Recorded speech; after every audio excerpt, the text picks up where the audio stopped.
If you would like to raise your smartphone photography game, then you've come to the right place because I'm about to share with you 5 amazing tips that will help you on your way.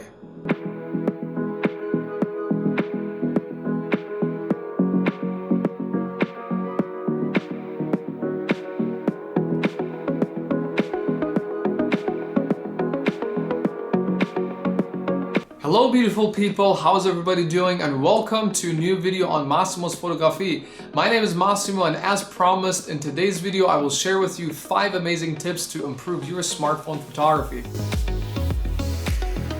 If you carefully examine this photo, you can see how it is extremely soft and how the saturation and contrast are terrible.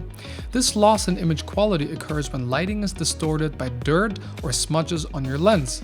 Now take a look at a retaken photograph after the lens was cleaned. We can see much better sharpness, contrast and colors. Once again, this picture was taken with a dirty lens, and this is a picture after I cleaned my lens.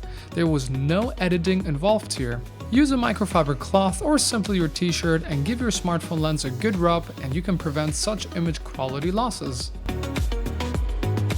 Do not underestimate the benefits of a tripod and purchase a smartphone adapter for your tripod, preferably with a ball head for flexibility.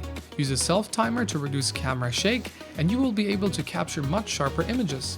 You will also be able to practice long exposure photography with your smartphone now. Both Android and iOS have a ton of applications for photographers. Take a moment to browse and find what suits your taste and workflow in your app store. You can find apps for long exposure and even time-lapse photography.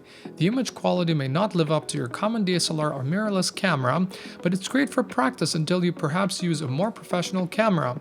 I highly recommend Adobe Lightroom because not only is it free, it is essentially what people use on their computer and pay money for it. It's a win-win.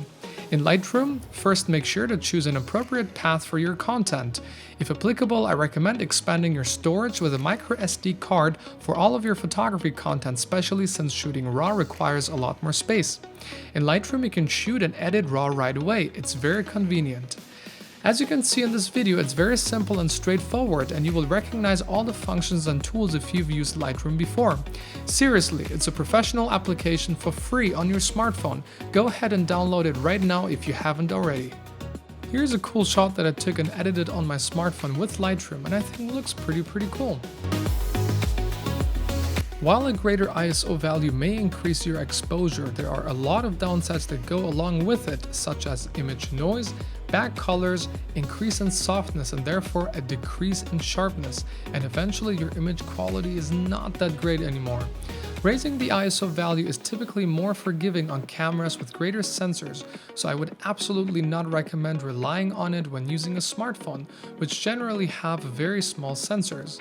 Lighting applies just as much when you're using a smartphone, so utilize the tools that you have available to light your subject, and you won't have to sacrifice image quality. Composition is arguably the single most important subject and aspect within photography.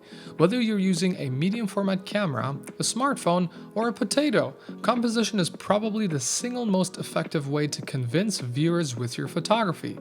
Composition does not require any particular talents, it simply requires learning, practice, and efforts. Here are a few quick tips for great composition. Leading lines are very effective in grabbing viewers' attention, so keep an eye out when you're out to capture photos. Especially when photographing landscapes, make sure to involve a foreground element, which will also help you to fill your frame more effectively. Use the internet to your advantage. Search for subjects that you like to photograph and get inspired. What are your smartphone photography tips? Make sure to let us all know in the comment section down below. And if you want more tips on composition, make sure to click the link on the left. Until next time.